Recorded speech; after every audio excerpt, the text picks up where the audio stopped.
Since 16, I held 2 jobs, covered expenses, shouldered the entire damn household as my siblings loafed. One evening, I discovered a strange paper, instantly severed connections, and disappeared. The following day, my phone exploded, yet I lacked time to respond. Have you ever felt like you were just a tool for your family? A built-in ATM, a free chauffeur, an invisible son? Because for 26 years, that was my reality, until the day I realized they weren't just using me. They were actively sabotaging my future. And the truth I uncovered next? It changed everything.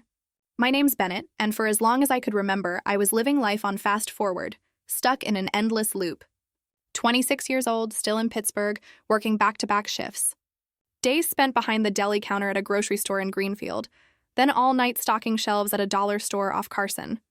Every tip, every bit of change I earned went straight into a kitchen jar labeled household pot. Honestly, it felt like I was just a walking ATM, perpetually smelling of apron grease.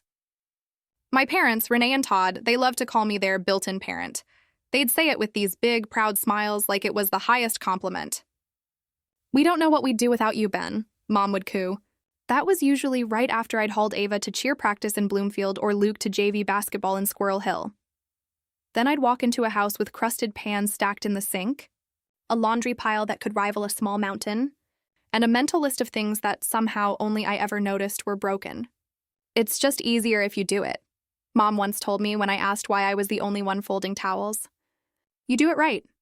But it wasn't just chores. Oh no, my phone plan, Netflix, the electric bill? All in my name. "For the discount," she'd claim. But when the notices came late, it was my credit that took the punch. I remember finding a red envelope buried under a pile of pizza coupons. When I asked Mom about it, she just waved her hand. "Oh, that? Yeah, I meant to pay it. You've got better credit anyway. Ours is shot. Dad, Todd, he ran a landscaping business. Small but honest," he'd always say. But that honesty often involved him tossing me his truck keys at 9 p.m. saying, "Go pick up that blower from the shop." Forgot it again. Then, of course, he'd grunt, "Did you chip in for gas lately?" If I said no, his response was always the same. "Figures." Once, I even tried to sign up for some cheap boxing classes in Homestead. Nothing fancy.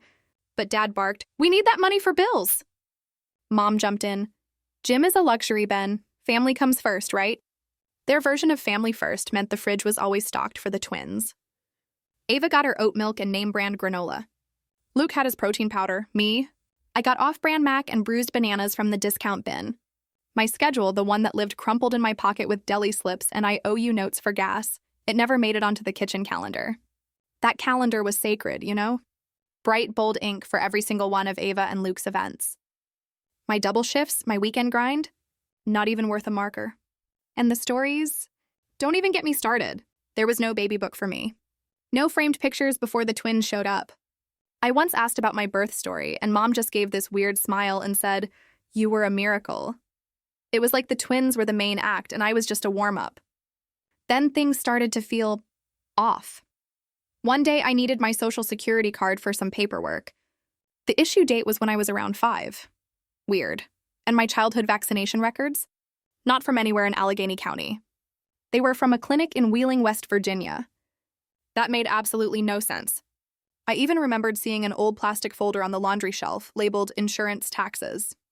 One time, reaching for dryer sheets, I brushed it aside and saw a page sticking out. One word in bold: decree. I didn't touch it, but it stayed in my head. And then there was Mrs. Wan, the neighbor from across the street. She caught me one morning and said, "You were so quiet when you first came to live with them," then clamped her lips shut like she'd swallowed her tongue.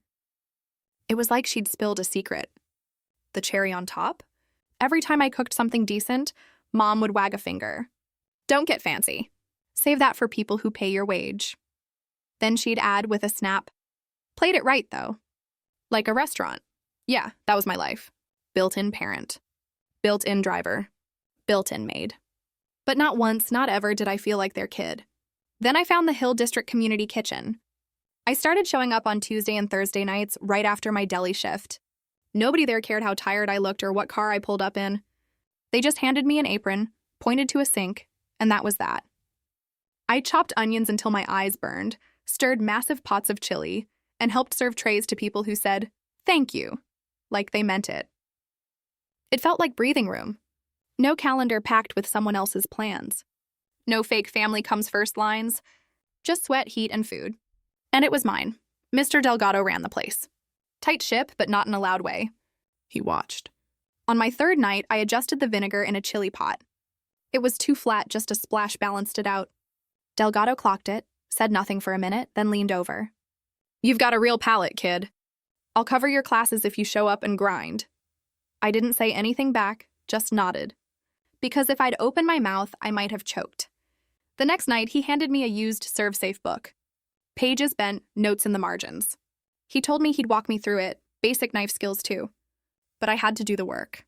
Then he looked me straight in the face and said, "Stop wasting time arguing with people who like your labor but not your future." It landed hard. I'd been so deep in my grind I hadn't seen it. But yeah, he saw right through it all. I told my parents over dinner, already knowing how it would go. Still, I tried. Delgado wants to sponsor me for kitchen training. I'd be taking classes 2 nights a week. I'll still cover rides for the twins. Just need a little flex. Mom didn't even look up from her phone. Who's going to handle their rides when you're at class? The house doesn't run itself. Dad didn't wait 2 seconds before chiming in. "Don't get big ideas, Ben. Just be reliable at the deli. That's what matters. That's where the money comes from." They didn't ask who Delgado was. Didn't ask what I wanted to learn. They just shut it down like I was talking nonsense. The next morning, my deli manager pulled me aside before I clocked in. Said someone had called, anonymous of course, claiming I'd been sneaking meat home at night. Cold cuts and rotisserie. Total lie. I laughed it off, but it stuck. He said he had to log it, just in case. That same evening, Delgado dropped by the deli. No warning, just came by for coffee. And while I bagged his order, he leaned in low. "If anyone asks, I'll vouch for you. You're straight. Don't let them scare you off." His tone didn't change, but it was the first time in a long while someone had my back without being asked. A week later, I went down to the community college just to ask about enrolling, not even to register, just to figure out how to start. That's where I met Harper Diaz. She worked the registrar window evenings. Said she was a paralegal finishing her own studies. Had this calm voice and didn't talk down to me once. When I told her I was trying to sign up and needed info for a real ID, she asked for my birth certificate details. I said I only had a copy. She frowned just slightly. "If it's lost, you'll need to request a certified copy. Start early. You'll thank me later. Some counties drag their feet."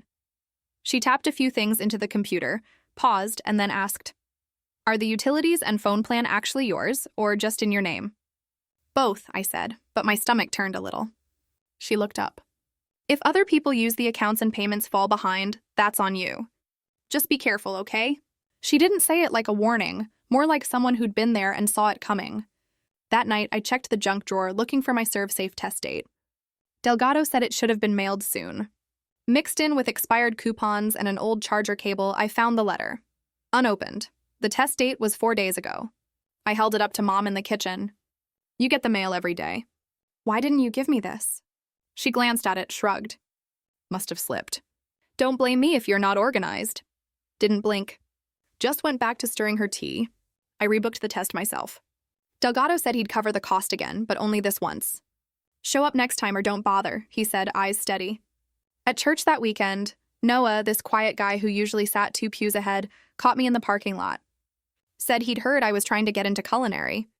I must have looked exhausted because he didn't even ask. He just said, "Crash on my couch if you need a breather until you find a place. We'll figure it out." I almost said no out of habit, but I didn't. I just nodded. Yeah, that might help. It was after 1 a.m. I was hauling the trash to the curb while a sink full of cold pans sat untouched.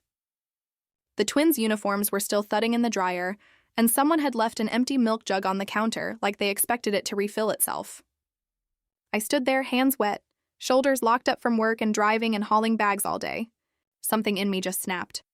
I said it out loud, quiet but sharp. Right there in that kitchen under the buzz of the fridge light. "I'm not your built-in babysitter. I'm done bankrolling this house." The next morning, I packed 2 duffels. One had my work shirts, socks, and my best pair of boots. The other held my old chef's knife wrapped in a towel, a binder with my pay stubs, and the battered serve-safe manual Delgado gave me. I waited until the house was empty. Mom at her hair appointment.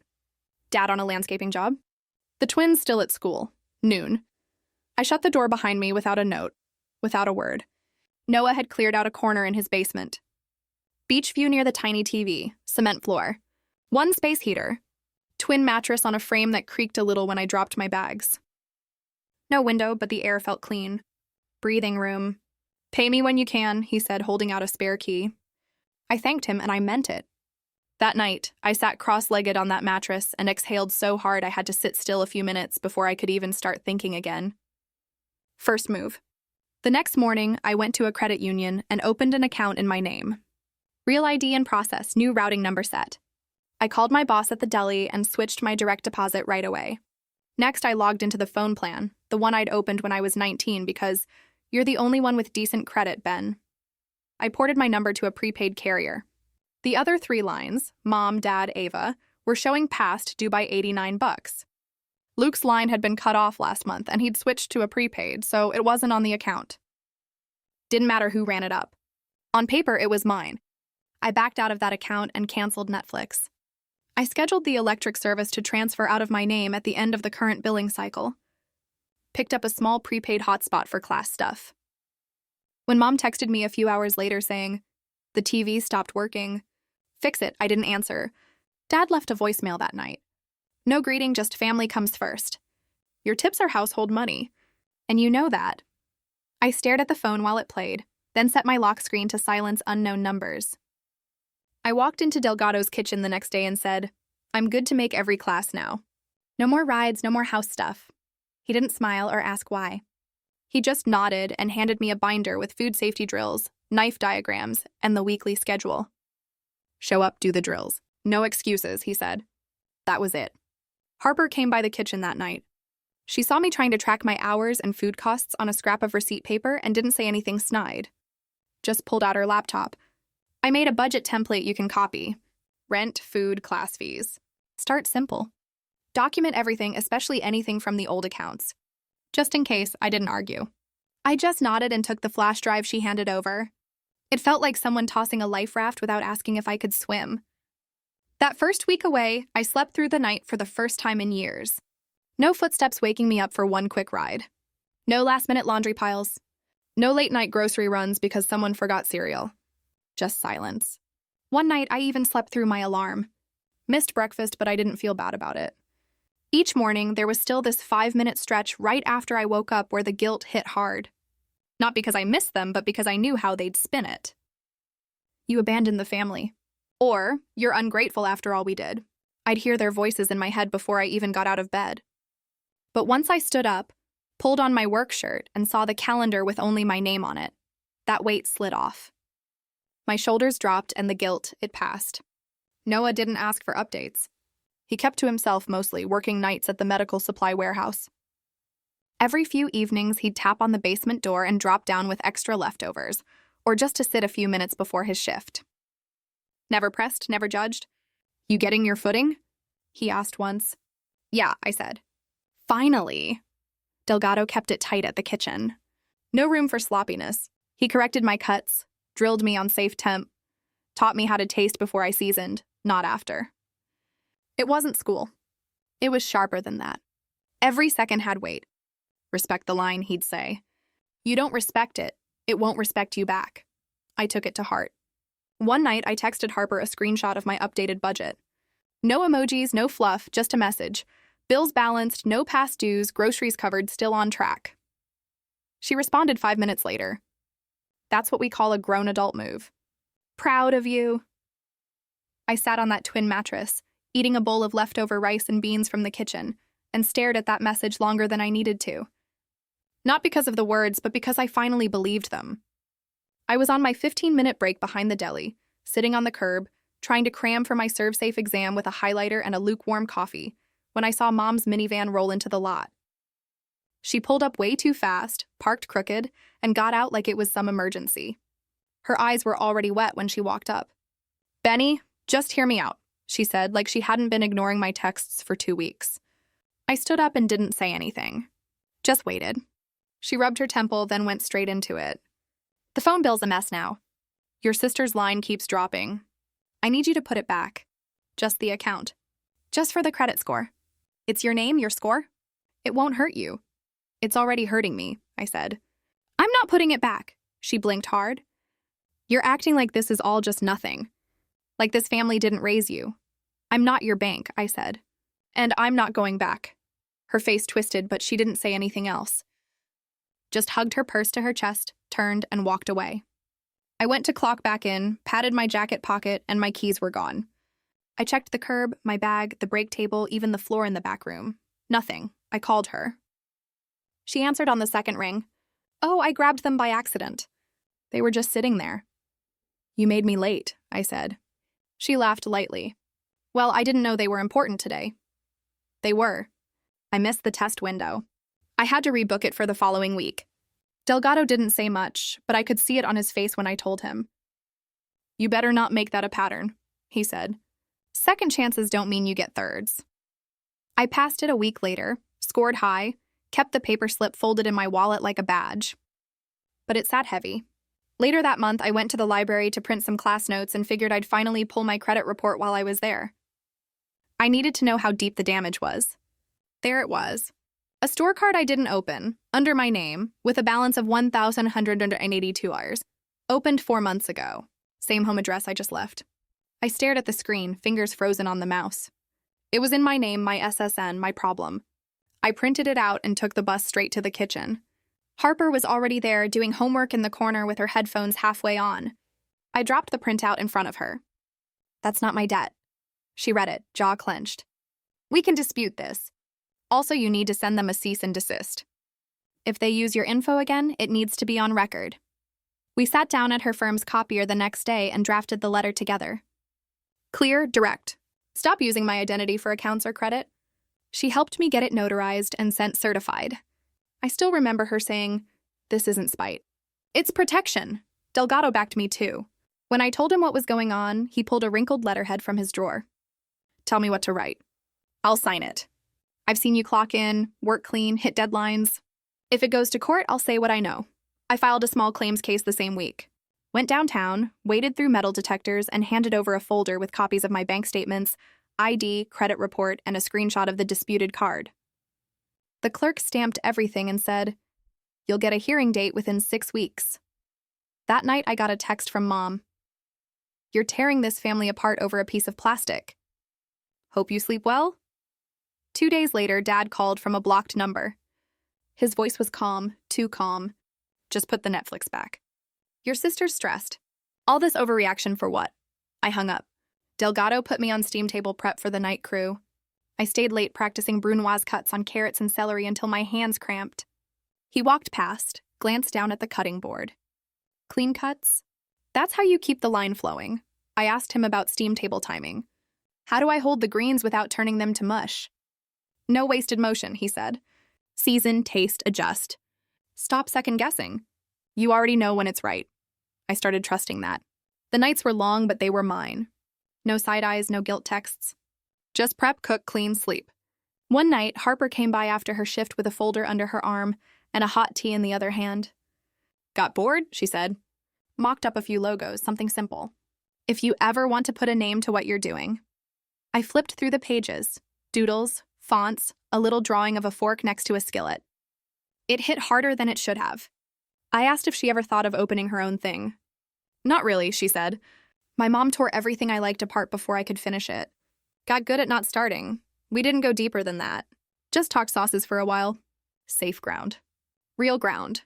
Couple nights later, Luke texted from a new number. Mom says you stole from us. I stared at the message a long time. Thought about the phone bill, the late electric, the debt in my name, the ride schedules, the drained credit. I replied, I didn't. You know me. That was all I wrote. I didn't add anything else, and I didn't wait for an answer. The sun hadn't even cracked the sky when I parked outside the warehouse space in the Strip District. My Cambros were stacked in the back seat, labeled and taped down tight. I carried them in one by one, shoulders burning from weight and nerves, and set up my station near the back table by the utility sink. Pulled chicken with tangy slaw, pierogi hash with hot honey, and roasted carrot salad with mustard vinaigrette. That was my lineup. Delgado handed me the keys to that corner. Don't overthink it. Just feed them. I taped a line diagram to the wall, labeled every tray, and double-checked holding temps like it was a state exam. Harper was already up front setting up the sign-in table. She looked at my labels, raised an eyebrow, and smirked. "You labeled the tongs?" I shrugged. "I like knowing what goes where." She handed me a Sharpie. "Then you missed the sauce ladle. Get it together, chef." The volunteers trickled in around 7. Neighbors from the hill, a few church folks, a couple of food bloggers with camera gear that looked more serious than they needed. I kept my head down and my station clean. No extra chatter. Just hot food, full plates, wipe down, repeat. Then a volunteer tapped my arm and leaned in close. "Do we have a copy of the permit on site? City guy might swing by. Someone said it's missing from the binder." My stomach dropped. Delgado was off fixing a fryer issue, and the binder was nowhere in sight. I scanned every table, trying to stay calm, but my pulse was jackhammering. That pop-up could get shut down in 5 minutes over a missing page. Harper clocked the look on my face from across the room. She jogged over, already unzipping her tote. "Breathe. You're covered." She pulled out a folder and slid it across the table. Copies of my serve safe, the pop-up notice, and the temporary health permit with today's date highlighted. I grabbed it with shaky hands and nodded. "Got your back," she said, then went back to her table like it was nothing. By mid-morning, the room was packed. Steam clung to the windows. Music bumped from somebody's Bluetooth speaker. The slaw was getting low, so I doubled the next batch and went heavier on the vinegar this time. Plates kept coming back clean, which is how I knew I wasn't screwing it up. Some guy from the local event board came around mid-shift and told us there'd be a mini cook-off added to the fundraiser. Comfort food category. Quick vote. No entry fee, just for fun. Delgado clapped once and shouted across the kitchen, "You and Bennett." I nodded. Already knew what I was submitting. Pierogi hash, caramelized onions, diced kielbasa, hot honey drizzle. Pittsburgh enough to feel familiar, but mine. At the end of service, they read off the winners over a staticky mic. My hash took first. They handed me a little envelope. Micro grant, $2,500 bucks, plus a shout-out in the East End neighbor blog. I stood there holding it like it might vanish if I blinked too long. Delgado clapped me on the shoulder. "You earned that. Don't spend it on anyone's phone bill." I laughed, short and sharp. But yeah, I heard him loud and clear. The buzz was still in the air when I caught sight of someone standing too close to the coffee table. Dad. In his faded landscaping jacket, talking to one of the church volunteers like he owned the place. "He owes us," I heard him say. "We raised him. Duty doesn't end just because you get a little attention." I was ready to walk over and end it. But Noah beat me to it. Didn't say a word, just stood next to me, arms folded, eyes locked on Dad until he got the message. Dad turned, mouth half open, then saw us both, and left without saying another thing. After cleanup, I sat on an overturned milk crate with my back aching and grease under my nails. A guy with a small food truck parked near the edge of the event came over. "You the one who did that hash? You ever want a guest on a Saturday? Hit me up, we'll split tips. I run ribs and rice. Could use variety." I took his number. 2 weeks later, I rolled in at 6 a.m. and we did rib tips and slaw in Lawrenceville. Sold out by 3. Folks came back asking when I'd be there again. The pop-up post blew up on Instagram. Someone snapped a pic of me next to the chalkboard menu, and another kid tagged a photo of a paper napkin where they'd drawn my name above a house and a tiny skillet. Bennett's Small Kitchen. I saved it and made it my phone wallpaper before I even left the truck. A few days after that, Delgado pulled me aside in the walk-in cooler. "I've got a buddy with a spot in Polish Hill above his lunch place. 1 bedroom. Nothing fancy, cheap rent, but it's above a kitchen. If you're serious, I'll make the call." "I'm serious," I said. I didn't even need to think about it. Later that week, at another weekend event, I was serving trays when I saw a kid in a black hoodie, head down, standing in the line with a few dollars in hand. It was Luke. He didn't say anything at first, just looked around, took in the crowd. Then he said, "Slaw is hitting hard. You make this?" "Yeah," I said. He handed over crumpled bills and took his plate. "Tastes better than what we got at home," he added. "Just saying." He walked off before I could respond, but I saw him finish the whole thing. That night, driving Noah's old Toyota, since my car was still in the shop, we rolled down the windows and let the air hit us. I had grease on my shirt, tips in my pocket, and a win I didn't owe to anyone but myself. Noah was laughing about some guy who tried to trade 3 pickles for a second plate. I was laughing too. Couldn't stop, actually. It felt good. It felt earned. I needed a certified birth certificate for my real ID and the final culinary enrollment form. The school had already let me register for classes, but they flagged it. No certified copy on file, just the scan I had from years back, folded and faded. I texted Mom short and to the point. Need my birth certificate, state copy, real ID deadline. She replied a few hours later. Must have filed it somewhere safe. I'll let you know when I find it. She didn't. A week passed. Then another. Nothing. Then one afternoon, she sent a message out of nowhere. Your last box is in the laundry room. I'll be out from 3 to 4, doors unlocked. No hi, no apology, no mention of the birth certificate. But I knew that window meant I wouldn't have to see her face. And that was good enough for me. I parked across the street, went in quiet, and didn't linger. The box was right where she said, duct-taped sloppily, my name written in faded Sharpie. I had my hand on the doorknob, ready to walk out, when I stopped and looked at the laundry shelf. That plastic folder with the label Insurance Taxes was still there. I'd seen it 100 times, shoved between a box of dryer sheets and old file folders. I pulled it down. It felt heavier than I remembered. I opened it and saw the word decree in bold at the top of a page. Underneath it, adoption final decree. I kept flipping. There was an amended birth certificate with my name, same first and last, but the issue date was from years after I was born. Parents, Renee Bennett and Todd Bennett. Next page, an immunization card from a pediatric clinic in Wheeling, West Virginia. Not Allegheny County. Not Pittsburgh. Wheeling. I checked the SSN paperwork inside, too. The issue date lined up with when I was about 5. I just stood there holding it all, hands cold. There's a difference between having suspicions and seeing it printed on state forms. I remembered what Mrs. Wan said once when I was a kid. You were so quiet when you first came to live with them. She'd clamped her mouth shut after that, like she'd slipped. And Mom, during every argument when I pushed back or said no to something unfair, always fired the same line. We saved you. You owe us now. I knew exactly what she meant. I took photos of everything, one by one, clear, centered, time-stamped. Then I put it all back exactly how I found it and walked out with the box like nothing happened. I texted Harper on the bus ride back. She met me at the basement later that night. Didn't ask questions at the door. Just sat on the edge of the mattress, let me drop the box on the floor, and waited. I showed her the photos. She scrolled through them one by one, not reacting. Then she asked, "Want me to help you call the county clerk?" "Yeah," I said. "I want the certified copy. I want whatever the agency can tell me." She nodded once and opened her laptop. "We'll request non-identifying info. You've got the right. Closed case or not?" I stared at my hands while she typed. I didn't feel anything right then. No anger, no tears, just a kind of blank wait. We called the Allegheny County clerk the next morning. I asked if they could confirm a foster-to-adopt case for a kid with my name. Born the year I was adopted by Renee and Todd Bennett. The woman on the phone asked for some ID, then put us on hold. Harper muted the speaker and said, "Whatever happens, it's real now. Not just guesswork." The clerk came back 10 minutes later and said the file was sealed but active. Finalized when I was 5, right there in Allegheny County. She confirmed the amended certificate and the names of my adoptive parents. That was all she could give, but it was more than enough. Back at Noah's basement, I sat on the mattress, my coffee going cold in my hands. It was quiet. The space heater hummed. The water pipe above my head knocked like it always did when someone used the bathroom upstairs. There's a difference between suspecting and knowing. Harper didn't say, "I'm sorry." She didn't say, "That's crazy." She just sat next to me and said, "What do you need next?"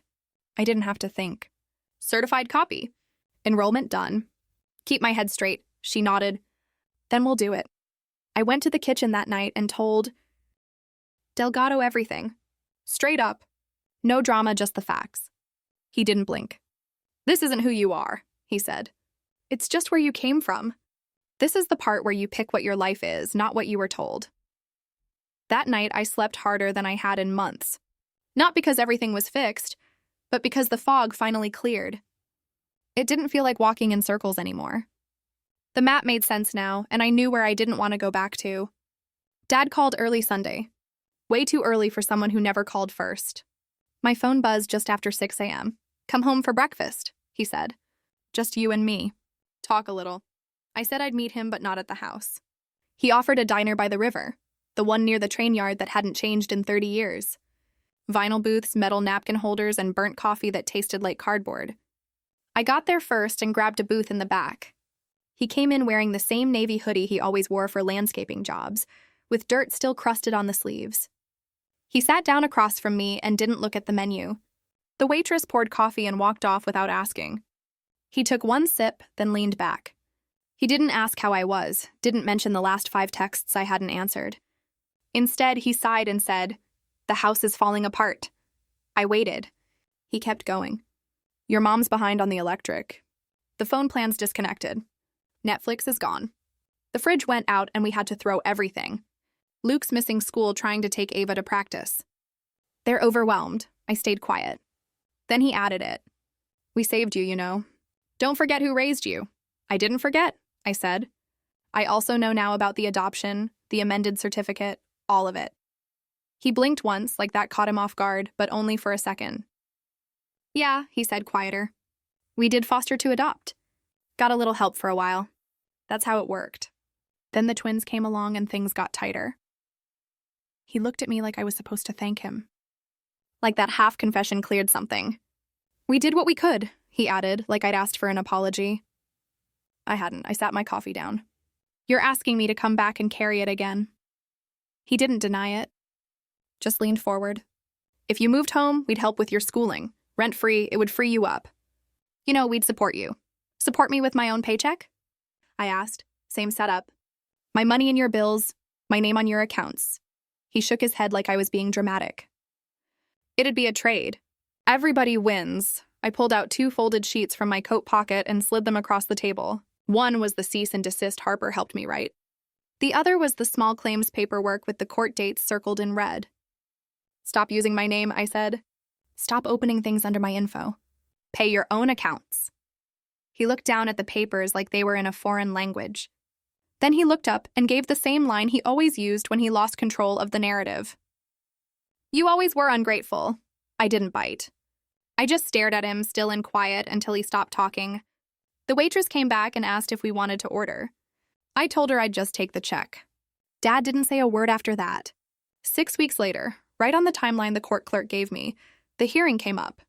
I showed up with a binder neatly tabbed, credit report, statement copies, dates, screenshots. Harper sat outside the courtroom while I went in alone. Mom was there. She didn't say anything.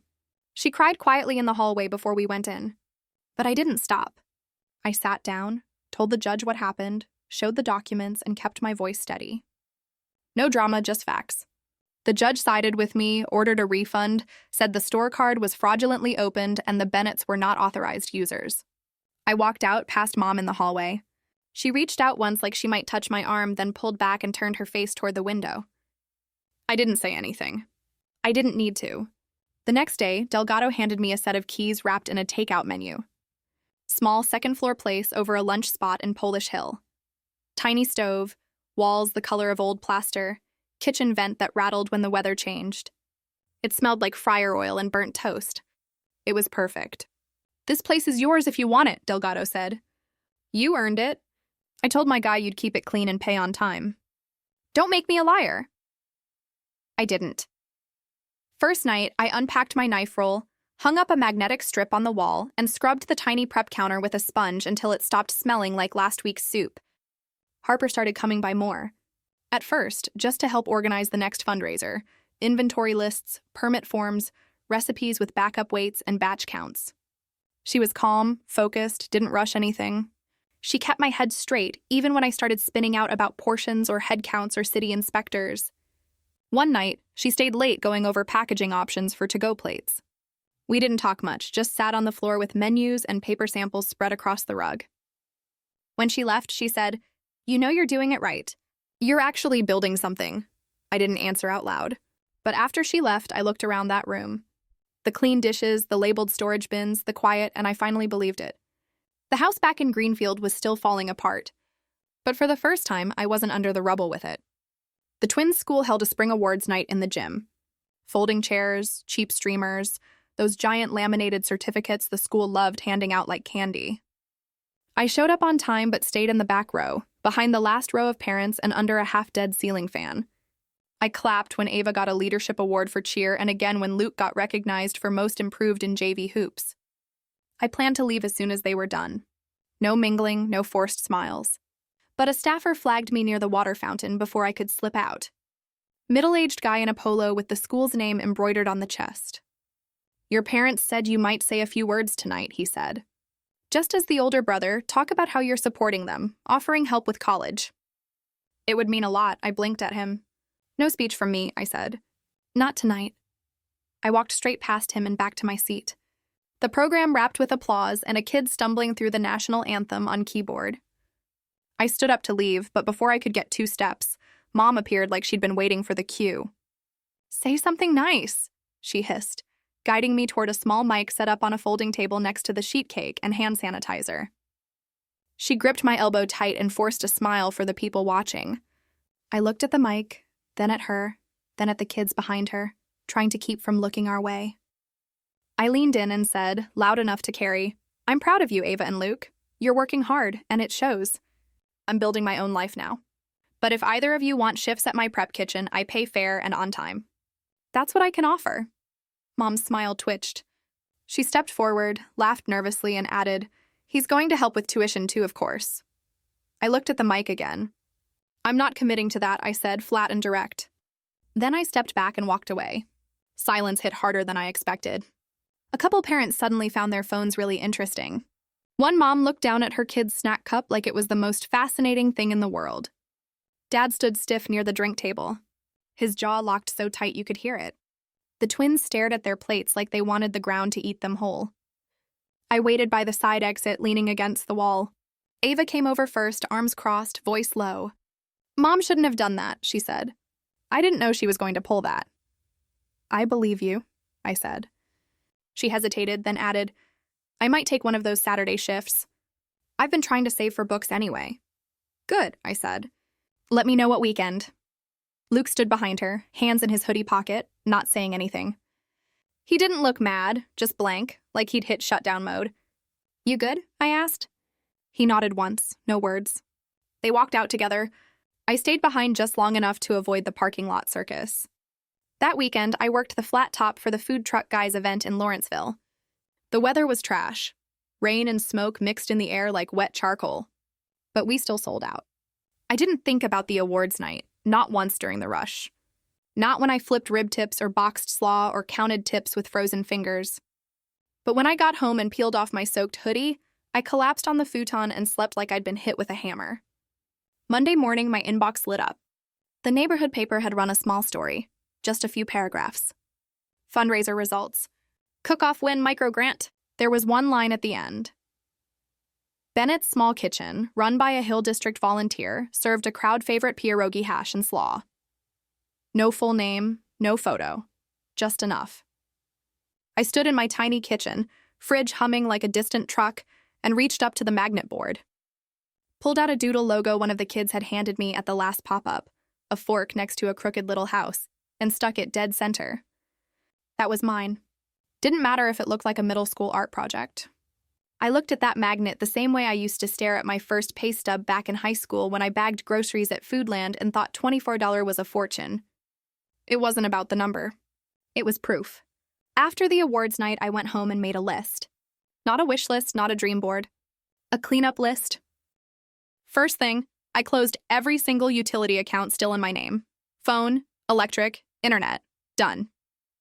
I sent final notices certified, tracked every envelope, and made sure the end dates lined up. If anything else showed up in my mailbox with my name on it and their address, I wrote "Return to Sender" in thick black Sharpie and dropped it back in the blue box on the corner. That refund from the small claims case finally hit my credit union. $1,182 minus court fees. I moved half into savings and put the other half into my equipment fund. No detours, no family bailouts. That money had a job now. Harper helped me knock out the last pieces of the fraud report. We filed the official dispute, froze my credit to block new hard pulls, and signed up for alerts in case anyone tried something again. While we filled out forms at the kitchen table, she said, "Boring wins are the best wins." I didn't argue. She wasn't wrong. A few days later, my tax refund dropped into the same account. Clean deposit. First one in years with no surprise holds or mystery charges. I took the bus to the south side and bought 2 second-hand stainless prep tables from a closed cafe. Hauled them back in a borrowed van, with legs wrapped in packing tape. I found a used commercial blender on Craigslist, called the guy twice to make sure it worked, then paid cash and carried it up the narrow stairwell to my apartment above the lunch spot. Nearly threw out my back, but it made it to the counter in one piece. I registered a DBA, Bennett's Small Kitchen, and filed for a basic event permit. Delgado signed on the paperwork as my mentor. No hesitation. His signature on that form meant more than a whole year of "we're proud of you" from anyone else. That little one-bedroom over the Polish Hill lunch spot stopped feeling like a crash pad and started feeling like a real space. I shifted the futon against the far wall and set up the prep tables under the window. When the street got quiet at night, I could hear the lunch spot's hood vent humming below like white noise. It was better than silence. It meant work was getting done. Then one Saturday, Ava texted and asked if I still needed weekend help. I gave her prep tasks: wash produce, label containers, stack trays in order. Nothing fancy, but I didn't babysit her either. She knocked it out without attitude and left with a clean white envelope of cash. No promises, no guilt trip. Luke came the next week. Just showed up at the door in a hoodie. Didn't even text first. I handed him a dish towel and pointed at the stack by the sink. He didn't complain, didn't ask questions, just got to work. We didn't talk much, but he didn't look away when we passed each other. That was enough for now. It was a rainy Thursday when Harper showed up with a suitcase and a few taped-up boxes from her mom's place. She didn't make a speech or ask for permission, just walked in, set her stuff down by the futon, and said, "Dinner's on me if you're good with pasta and canned sauce." We boiled water, split the sauce, and ate sitting on prep stools in the kitchen with our plates balanced on upside-down mixing bowls. After, I cleared out a drawer in the dresser. I didn't say a word about it, but she noticed. That was all it took. The next day, we put up a magnet board. Orders on one side, bills on the other. I stood there looking at it for a full minute. Everything had a place. Nothing was on fire. Delgado stopped by that weekend to drop off a box of extra quart containers and poked his head around. "You've got a shot," he said, checking out the setup. "Keep it about the food and the books. Don't get lost in anything else." "I won't," I said. Because finally, for the first time, I actually believed that was possible. The envelope came certified. One from the county clerk with my certified birth certificate. Another from family court with the finalized adoption decree. I didn't frame them, didn't light a candle or sit in silence. I slid them into a fireproof envelope, sealed it, and tucked it under the sink next to receipts, my vendor permit, and the backup keys for the blender. That was where the important stuff lived now. Right where I could reach it, but out of the way. 2 days later, my phone rang again. New number. I let it go to voicemail. Same number rang again the next morning, then again that evening. I answered on the fourth call. "You're cold," Mom said. No greeting, no question, just that. "I'll meet you in public," I told her. "Neutral ground or not at all." She didn't argue, just texted a time and location. Coffee shop near the East Busway. Neutral enough. They were already there when I walked in. Sat across from each other at a tiny table, hands folded like it was a contract negotiation. Dad looked tired, but didn't say it. Mom had her coat draped over the back of the chair like she planned to stay. I sat across from them, didn't order anything. Dad leaned forward first. "Come home." "No," I said, no hesitation. He looked at Mom, then back at me. "The twins need help. The house." "I know what the house needs," I said, "but I'm not the answer to it." I let it hang there, then added, "I'm grateful you took me in. I am, I don't forget that.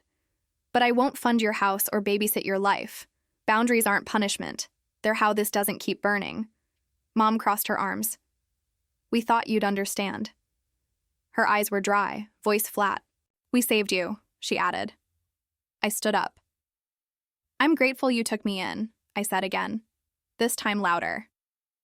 But gratitude isn't servitude. Neither of them followed me out. A week later, I got a text from Luke. Short, just a sentence. "We're actually doing chores now. I get why you left. I'm sorry." I stared at it a long time, thumb hovering over the screen. Then I wrote back, "Proud of you.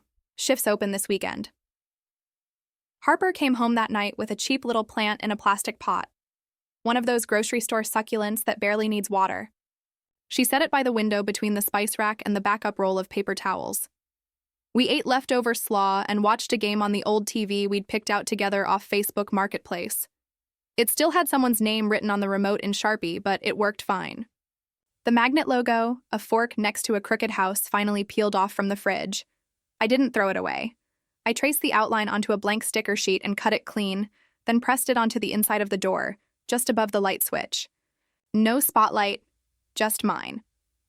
That night, I loaded the Cambros into the trunk for a church hall job.